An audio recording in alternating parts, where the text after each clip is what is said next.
কওমি জগতের একজন বড় আলেম, নাম হলো মামুনুল হক। উনি কিন্তু কওমি জগতের লোক, কথা বলেন ঠিক না ঠিক? উনি একটা আলোচনা করেছেন, সেই আলোচনাটা আমি রিলে করতেছি। উনি বলেছেন, চারজন বড় বড় নেতা যদি এক গ্লাসে গোলা হয়, তার ভিতরে এক নম্বর হলো ফেরাউন। ফেরাউনকে যদি গুলিয়ে গুলিয়ে এক গ্লাসের পানির ভিতরে রাখা হয়, কিছুদিন পরে নমরুদকে যদি ওই গ্লাসের ভিতরে রাখা হয়, নমরুদকে যদি লেবুর মতন গুলিয়ে ওর ভিতরে রাখা হয়, কয়েকদিন পরে যদি কারুনকে ওই গ্লাসের ভিতরে গুলিয়ে রাখা হয়, এরপরে আব্দুল্লাহ বিন উবাই ইবনে সুলুলকে যদি গুলে ওই এক গ্লাসের ভিতরে রাখা হয়, চার নেতা মেরে এক গ্লাসে শরবত করলে ওই শরবতটা পৃথিবীর যে মানুষটা খাবে, ওই মেয়ে লোকের পেট থেকে যে মেয়েরা জন্মগ্রহণ করবে, সেই লোকটার নাম হলো শেখ হাসিনা।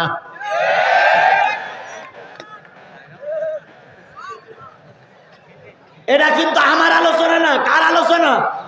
মামুনুল হকের আলোচনা। এটা যেহেতু কওমি মাদ্রাসা, তাই কওমি জগতের হুজুরদের কথা বলতে, যাতে আমার দোষ না হয়।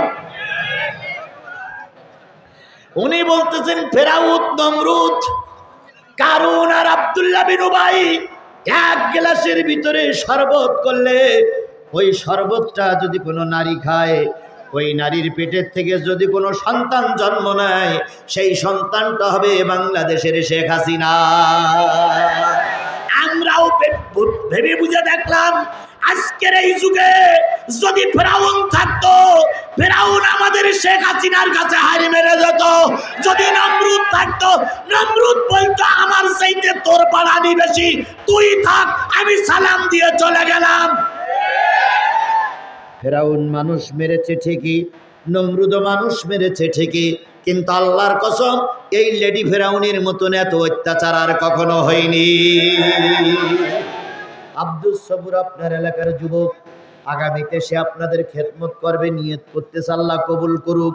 ওর মাহফিলে আমি আসলাম, আসার পরে যেই না গাড়ি থেকে নামলাম, পুলিশ ঘিরে ফেললো। পুলিশ ঘিরে ফেললো। পুলিশ আমাকে সে জিজ্ঞেস করছে না, হান্নানকে জিজ্ঞেস করছে, জিহাদি হুজুর কই? এই গাড়ি থেকে জিহাদি আছে।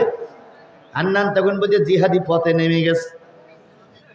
হান্নান আমার ইশারা করলো, সরিয়ে পড়েন।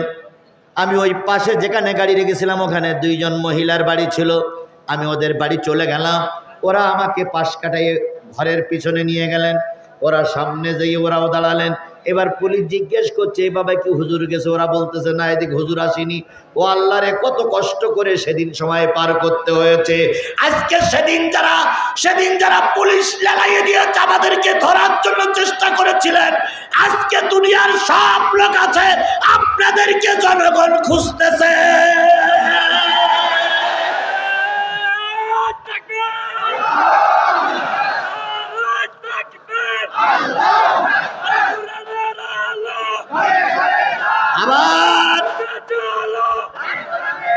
আবার ওনারা বলতেছে, আওয়ামী লীগের নেতা কর্মীরা, চিন্তা করো না, আমি সীমানার পাশে আছি, টুপ করে ঢুকে পড়বো, টুস করে ঢুকে পড়বো। তার মানে এখানে যে কটা লোক শান্তিতে আছে, এই কটা লোকরে উনি আর শান্তিতে থাকতে দেবে না।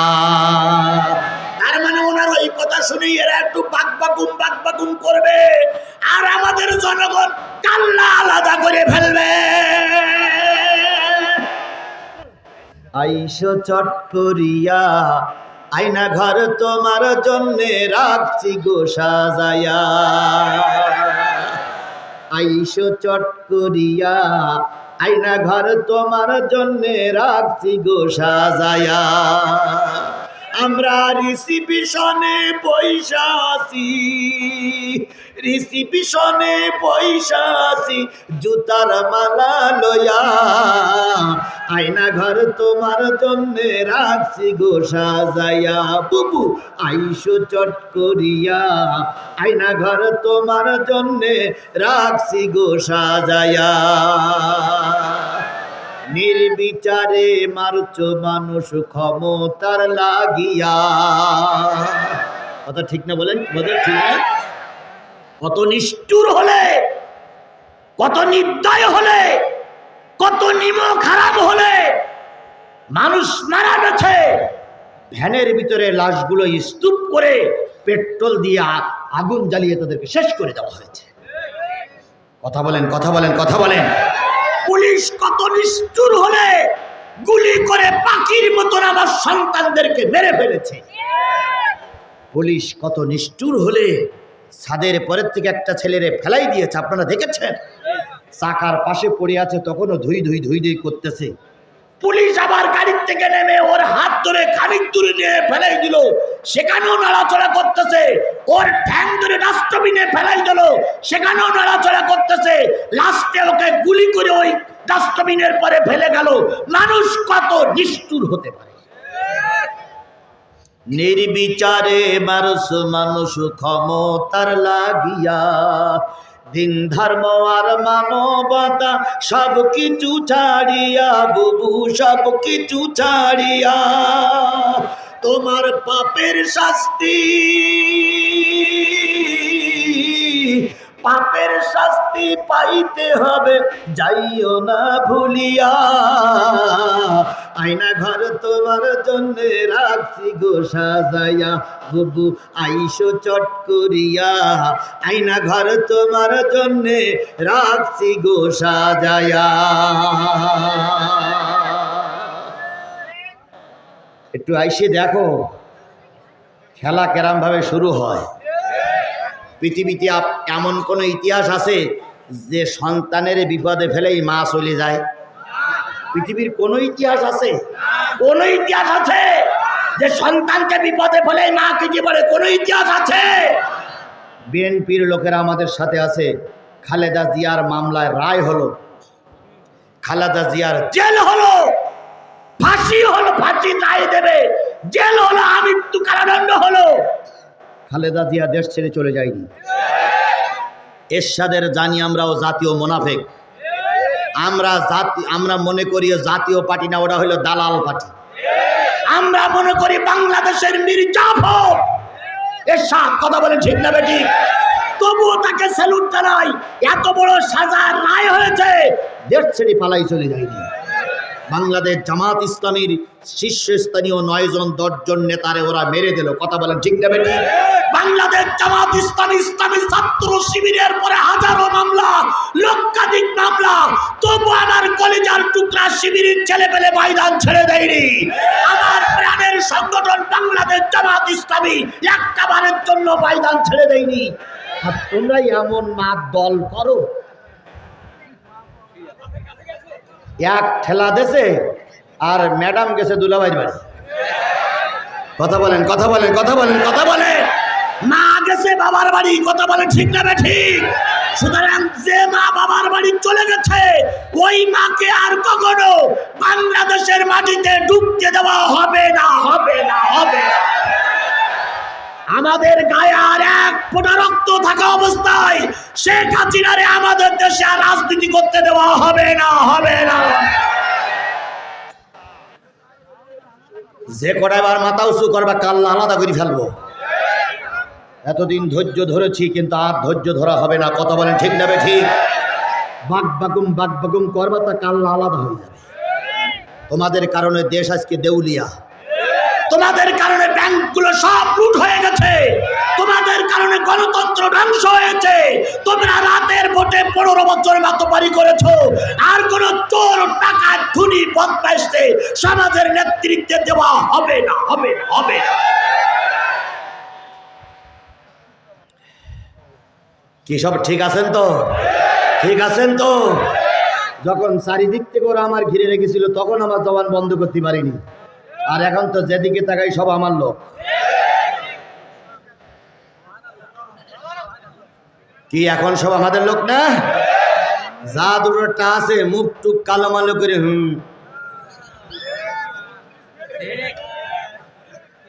আল্লাহ রাব্বুল আলামিন আমাদের দিনের খাতিরে কবুল করুন। সাফান কান্নাহুম বুনিয়ানুম মারসুস। যতক্ষণ পর্যন্ত মজবুতি নিয়ে শীষেডালা পাহাড়ের মতন দাঁড়িয়ে যেতে না পারবা, কাফেরদের আক্রমণ মোকাবেলা করতে পারবা না। কথা বলেন ঠিক না বেঠিক? এই সূরাটা যখন নাজিল হলো, আল্লাহর নবী তখন মদিনার প্রেসিডেন্ট। একটু জোরে বলা যাবে না সুবহানাল্লাহ? এই সূরা যখন নাজিল হলো, নবীজি তখন কোন জায়গার প্রেসিডেন্ট? যেহেতু সব আলেমেরা বসা, একটু ত্রুটি হইলেই কালকে আলেমেরা বলবে হুজুরের কথা সঠিক হয়নি।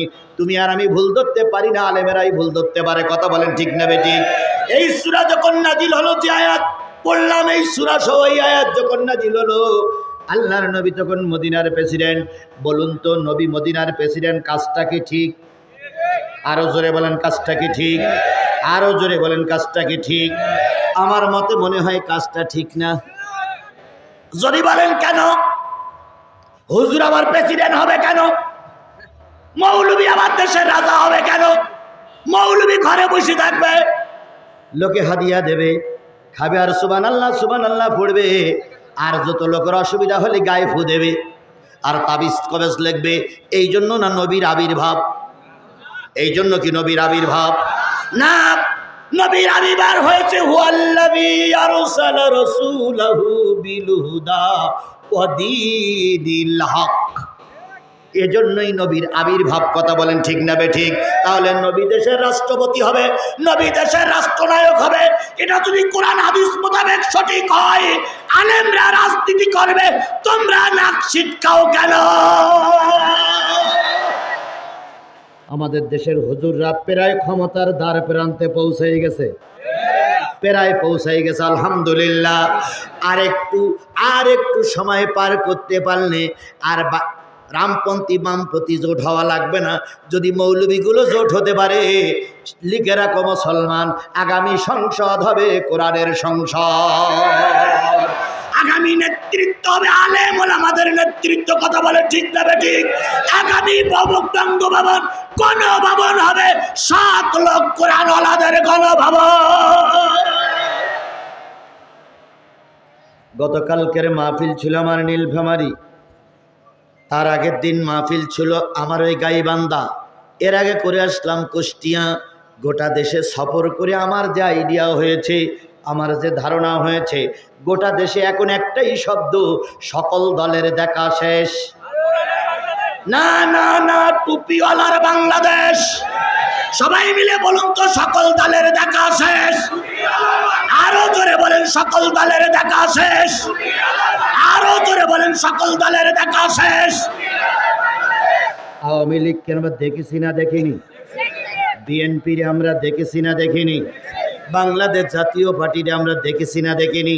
সব দল ক্ষমতায় গেছে, কেউ বা 10 বছর, কেউ বা 15 বছর, কেউ বা 18 বছর, কেউ বা 20 বছর, 52, 53 বছরের ভিতরে 3টা দল ক্ষমতার মস্তদে বসে, কেউ উন্নতি করেছে, কেউ অবনতি করেছে। 3টা দলকে তো আমরা পরীক্ষা করেছি। কথা বলেন ঠিক না বেঠিক?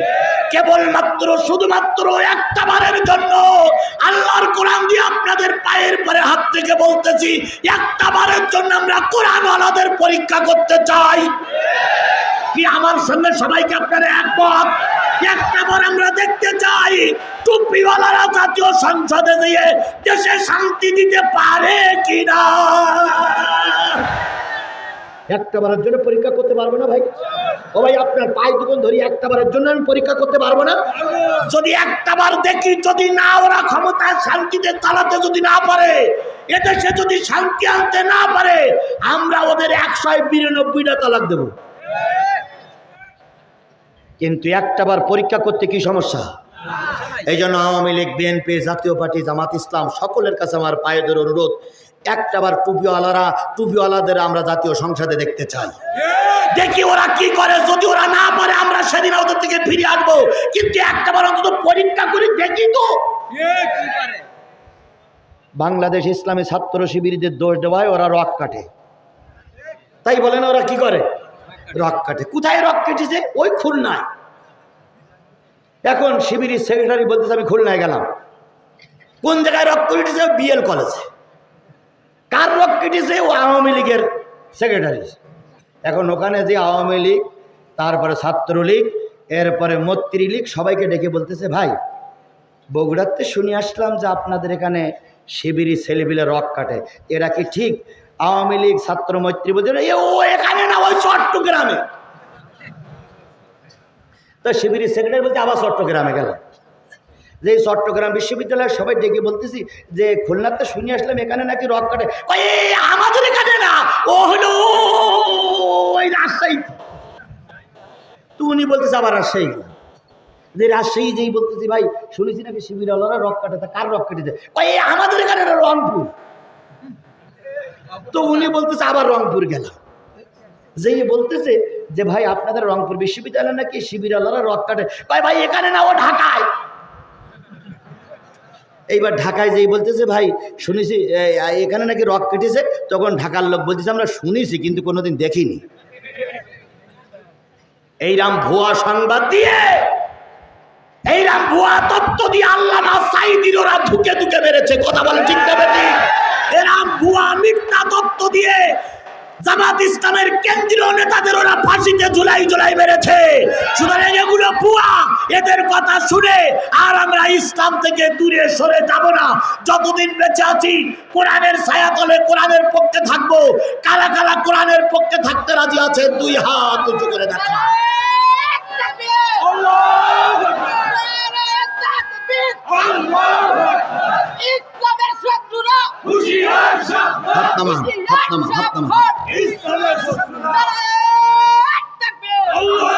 ভাই এখানে অনেক টুপিওয়ালা আছে, জামাত ইসলামের নাম শুনলে সহ্য করতে পারে না।